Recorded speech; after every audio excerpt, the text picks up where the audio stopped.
Hello all, welcome back to Farsa's fairy.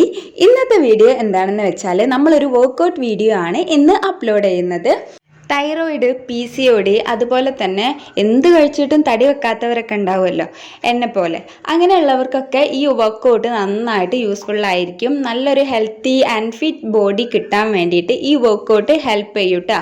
ഒരു 6 മാസം daily ഒന്ന് ചെയ്ത് നോക്കൂ. ഞാനൊരു 3 വർഷം ചെയ്തിട്ടുണ്ടായിരിക്കും. അതിനുശേഷം ഞാൻ പിന്നെ പ്രഗ്നൻ്റ് ആയി. പിന്നെ അതിനുശേഷമുള്ള പോസ്റ്റ്മോർട്ടം പീരീഡ് ഒന്നും ഞാൻ ചെയ്തിട്ടില്ലായിരുന്നു. ഒരു 2 ഇയേഴ്സ് 1.5 ഇയേഴ്സ് ചെയ്തിട്ടില്ലായിരുന്നു കേട്ടോ. അതുകൊണ്ട് തന്നെ ഞാൻ ഇത് റീസ്റ്റാർട്ട് ചെയ്യേണ്ടി വന്നു. അപ്പം ഞാൻ വിചാരിച്ചു ഞാൻ ഏതായാലും സ്റ്റാർട്ട് ചെയ്യാൻ പോവാണ്, അപ്പോൾ ഒരു വീഡിയോ ചെയ്യാമെന്ന് വിചാരിച്ചിട്ടാണ് ചെയ്യുന്നത് കേട്ടോ. നിങ്ങൾക്കും യൂസ്ഫുൾ ആയിക്കോട്ടെ എന്ന് വിചാരിച്ചിട്ട് ആദ്യം നമ്മൾ ചെയ്യുന്നത് ഒരു വാമപ്പ് എന്ന നിലക്ക് നെക്ക് എക്സസൈസ് ആണ്.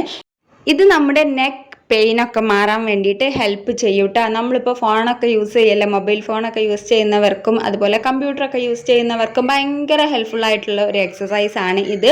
അത് മാത്രമല്ല നമ്മുടെ നെക്കിലെ ബോണൊക്കെ സ്ട്രോങ് ആവാനും കുറച്ചും കൂടിയിട്ട് കാണാനൊരു ലുക്ക് കിട്ടാനൊക്കെ ഈ നെക്ക് എക്സസൈസ് ഹെൽപ്പ് ചെയ്യും. ഇതാണ് ഫസ്റ്റ് എക്സസൈസ്. അതിനുശേഷം ജസ്റ്റ് ഒന്ന് വാക്ക് ചെയ്യുക. അതിനുശേഷം ചെയ്യേണ്ട എക്സസൈസ് ആണ് നമ്മുടെ ചെസ്റ്റ് ഫ്ലൈ. ഇത് നമ്മുടെ ചെസ്റ്റ് നന്നായിട്ട് ഒതുങ്ങി കൂടിയവരൊക്കെ ഉണ്ടാവുമല്ലോ, അവർക്കൊക്കെ ചെസ്റ്റ് ഒന്ന് വീതിയും കാണാനൊരു ലുക്കൊക്കെ കിട്ടാനും ഡ്രസ്സ് ഇടുമ്പോൾ നല്ലൊരു ലുക്ക് കിട്ടാനൊക്കെ ഹെൽപ്പ് ചെയ്യും കേട്ടോ ഈ ഒരു എക്സസൈസ്. ഭയങ്കര സിമ്പിളായിട്ടുള്ള എക്സസൈസ് ആണ് ഞാനിപ്പോൾ അപ്ലോഡ് ചെയ്യുന്നത്. കാരണം നമുക്ക് ബിഗിനേഴ്സൊക്കെ ആണെങ്കിൽ എല്ലാം കൂടിയിട്ട് നമുക്ക് ചെയ്യാൻ പറ്റൂല. കുറച്ച് ഗ്രാജുവലി മാത്രമേ നമുക്ക് ഹാഫ് ആൻ അവറിൻ്റെ എക്സസൈസ് ചെയ്യാൻ പറ്റുള്ളൂ. ഹാഫ് ആൻ അവറിലേക്കുള്ള എക്സസൈസ് ആണ് കേട്ടോ ഞാൻ അപ്ലോഡ് ചെയ്യുന്നത്. അപ്പോൾ ഇപ്പം ഞാൻ വിചാരിക്കുന്നത് ഒരു 10 മിനിറ്റ്സിൻ്റെ എക്സസൈസ് മതി. കാരണം ഇപ്പം നമുക്ക് സ്റ്റാർട്ടേഴ്സിന് അതേ പറ്റുള്ളൂ. അല്ലെങ്കിൽ നമുക്ക് ബോഡി പെയിനും അതുപോലെ തന്നെ ഭയങ്കരമായിട്ടുള്ള മടി കാര്യങ്ങളൊക്കെ വരാൻ സാധ്യതയുണ്ട്. ഒരു ദിവസം കൊണ്ട് തന്നെ നമ്മൾ നിർത്താൻ സാധ്യതയുണ്ട്. അതുകൊണ്ട് തന്നെ കുറച്ചീച്ച് നമുക്ക് ചെയ്യുന്നതായിരിക്കും നല്ലത്. ഞാനിത് ചെയ്യുമ്പോൾ തന്നെ എൻ്റെ കൂടെ ജസ്റ്റ് ഈ വീഡിയോ ഒന്ന് ഫസ്റ്റ് കാണുക. അതിനുശേഷം എൻ്റെ കൂടെ ഡെയിലി മോർണിംഗോ ഈവനിങ്ങോ ഈ എക്സസൈസ് ചെയ്യാൻ ശ്രമിക്കട്ടോ. നല്ലൊരു റിസൾട്ടായിരിക്കും നിങ്ങൾക്ക് കിട്ടുക. Next rotated cuff. ഇതുപോലെ തന്നെ ചെയ്ത് നോക്കണം കേട്ടോ. ജസ്റ്റ് ഇതിൽ കാണുന്ന പോലെ തന്നെ ഓൾട്ടർനേറ്റീവ് ഡേയ്സ് ചെയ്താൽ മതി. ഡെയിലി ചെയ്യണമെന്നില്ല. വീക്കിലി 3 ഡേയ്സ് ഒക്കെ ചെയ്താൽ മതിയാവും കേട്ടോ. അപ്പോൾ തന്നെ നമുക്ക് നല്ലൊരു ഫിറ്റ് ബോഡി കിട്ടും. കാരണം ഫസ്റ്റ് ചിലപ്പോൾ നമുക്ക് ഒരു ദിവസം ചെയ്ത് കഴിഞ്ഞാൽ അടുത്ത ദിവസം നമുക്ക് ചിലപ്പോൾ ബോഡി പെയിനൊക്കെ ഉണ്ടാവും. അത് പിന്നെ മാറിക്കഴിഞ്ഞിട്ട് പിന്നെ റീസ്റ്റാർട്ട് ചെയ്താൽ മതി.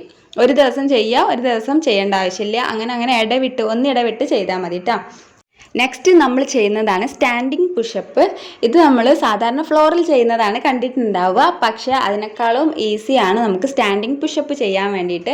ഇത് നമ്മുടെ ചെസ്റ്റിനും നെക്കിനും അതുപോലെ തന്നെ നമ്മുടെ ഷോൾഡറിനൊക്കെ നല്ലൊരു ഹെൽത്തി ബോൺ ലഭിക്കാനും സ്ട്രോങ് ബോൺ ലഭിക്കാനും അതുപോലെ തന്നെ കാണാനൊരു ലുക്ക്, ആ ഭാഗമൊക്കെ ലുക്ക് കിട്ടാൻ വേണ്ടിയിട്ടൊക്കെ ഹെൽപ്പ് ചെയ്യുന്ന ഒരു എക്സസൈസ് ആണ് കേട്ടോ. കഴിഞ്ഞ വീഡിയോയിലും ഇതേപോലെ തന്നെയായിരുന്നു ഞാൻ എക്സസൈസ് അപ്ലോഡ് ചെയ്തിട്ടുണ്ടായിരുന്നത്. ബട്ട് ആ ടൈമിൽ കുറച്ച് പേര് എന്നോട് പറഞ്ഞിട്ടുണ്ടായിരുന്നു കുറച്ചും കൂടി ഈസി ആയിട്ടുള്ള എക്സസൈസ് അതിൽ ഇൻക്ലൂഡ് ചെയ്യാനും, പിന്നെ അത് മാത്രമല്ല അവർ സ്വെറ്റ് ആകുന്നില്ല ഇത് ചെയ്ത് കഴിഞ്ഞിട്ട് എന്ന് പറഞ്ഞിട്ടുണ്ടായിരുന്നു. അതായത് വിയർത്തിട്ടില്ലായിരുന്നു എന്ന് പറഞ്ഞു. അപ്പോൾ കുറച്ചും കൂടി വിയർക്കാൻ പിന്നെ നിർത്താതെ ചെയ്യാൻ പറ്റുന്ന കുറച്ച് എക്സസൈസും കൂടിയിട്ട് അതിൽ ഇൻക്ലൂഡ് ചെയ്യാൻ പറഞ്ഞിട്ടുണ്ടായിരുന്നു. അതുകൊണ്ടാണ് ഞാൻ ഈ പ്രാവശ്യം കുറച്ചും കൂടി നന്നാക്കിയിട്ട് എക്സസൈസ് ഇൻക്ലൂഡ് ചെയ്തിട്ടുള്ളത്. അപ്പോൾ ഇത് ഒരു 15 മിനിറ്റ് ഉണ്ടായിരിക്കും ഈ എക്സസൈസ് ഫസ്റ്റൊക്കെ. പിന്നെ നിങ്ങൾക്ക് 15 മിനിറ്റ് മാറിയിട്ട് ഇതൊരു 10 മിനിറ്റ് ആയിട്ട് ചുരുങ്ങും. കാരണം നിങ്ങൾ ചെയ്യുന്നതിൻ്റെ സ്പീഡ് കൂടുന്നതിനനുസരിച്ചിട്ട് ചുരുങ്ങും. അപ്പോൾ ഇതുപോലെ തന്നെ എക്സസൈസ് ചെയ്തതിന് ശേഷം നന്നായിട്ട് ബ്രീത്ത് ചെയ്യുക. അതുപോലെ തന്നെ പിന്നെ ഒരുപാട് പേർക്കുള്ള ആഗ്രഹമാണ് പ്രസവമൊക്കെ കഴിഞ്ഞിട്ട് ശരിക്കും നല്ലൊരു ഡ്രസ്സ് ഇടാൻ പറ്റുന്നില്ല, ആഗ്രഹിച്ച പോലത്തെ ഡ്രസ്സൊന്നും ഇടാൻ പറ്റണില്ല, ഒരു ഷേപ്പില്ല എന്നൊക്കെ പറഞ്ഞവരുണ്ട്. അപ്പോൾ അവർക്കൊക്കെ ഷേപ്പൊക്കെ കിട്ടാനും നല്ലൊരു ലുക്ക്, ഡ്രസ്സ് ഇട്ടാലും നല്ലൊരു ലുക്ക് കിട്ടാനും നമ്മൾ ഡെലിവറി കഴിഞ്ഞ പോലെ ജസ്റ്റ് ആർക്കും അങ്ങനെ പെട്ടെന്ന് ഫീൽ ചെയ്യരുത്. അത്തരത്തിൽ നമുക്കൊരു നല്ലൊരു ലുക്ക് കിട്ടാനൊക്കെ നമ്മുടെ ഈ ഒരു എക്സസൈസ് ഹെൽപ്പ് ചെയ്യും കേട്ടോ. അപ്പോൾ ഡെയിലി ക്ഷമയോട് കൂടിയിട്ട് രാവിലെയോ വൈകിട്ടോ ജസ്റ്റ് ഒന്ന് ഇത് ഒരു 10 മിനിറ്റ് ചെയ്യുക. അതിനുശേഷം ഒരു 10 മിനിറ്റ് റെസ്റ്റ് എടുക്കുക. അപ്പോൾ നന്നായിട്ട് സ്വെറ്റ് ആവാൻ തുടങ്ങും. ഫാൻ ഇട്ടിട്ട് ചെയ്യരുത് കേട്ടോ, അപ്പോൾ നമ്മൾ സ്വെറ്റ് ആവില്ല. പിന്നെ അതിനുശേഷം 10 മിനിറ്റ് റെസ്റ്റ് ചെയ്തതിന് ശേഷം വേണം നമ്മൾ വെള്ളം കുടിക്കാൻ വേണ്ടിയിട്ട്. വെള്ളം കുടിക്കൽ ഇമ്പോർട്ടൻ്റ് ആണ്. അപ്പം തന്നെ വെള്ളം കുടിക്കാൻ പാടില്ല. ഒരു 10-15 മിനിറ്റിന് ശേഷം ഒന്ന് നല്ലോണം റിലാക്സ് ആയതിനു ശേഷം വെള്ളം കുടിക്കുക. ബോഡി ഒന്ന് ഫിറ്റ് ആവണം ആൻഡ് ഹെൽത്തി ആവണം എന്ന് ആഗ്രഹിക്കുന്നവർ ജസ്റ്റ് ഒന്ന് ട്രൈ ചെയ്ത് നോക്ക്. 6 മന്ത് ഒന്ന് ചെയ്ത് നോക്ക്. നല്ലൊരു മാറ്റം നിങ്ങൾക്ക് ഫീൽ ചെയ്യും. ഇപ്പോൾ ഉള്ള നിങ്ങളുടെ ബോഡിയുടെ ഫോട്ടോ ഇനി 6 മന്തിന് ശേഷമുള്ള ഫോട്ടോയും ഒന്ന് എടുത്ത് കമ്പയർ ചെയ്ത് നോക്കിയാൽ മതി. പിന്നെ എനിക്ക് പറയാനുള്ളത്, നിങ്ങൾ ആദ്യം ഈ വീഡിയോ ഒന്ന് വാച്ച് ചെയ്യുക. അതിനുശേഷം നിങ്ങൾക്ക് ഇഷ്ടമുള്ള ഒരു മ്യൂസിക് പ്ലേ ചെയ്തുകൊണ്ട് നിങ്ങൾക്ക് ഈ വീഡിയോ മ്യൂട്ട് ചെയ്തിട്ട് എക്സസൈസ് ചെയ്യാം. അപ്പോൾ നമുക്ക് കുറച്ചും കൂടി ഇൻട്രസ്റ്റ് ആയിരിക്കും എക്സസൈസ് ചെയ്യാൻ വേണ്ടിയിട്ട്. Thank you so much for watching.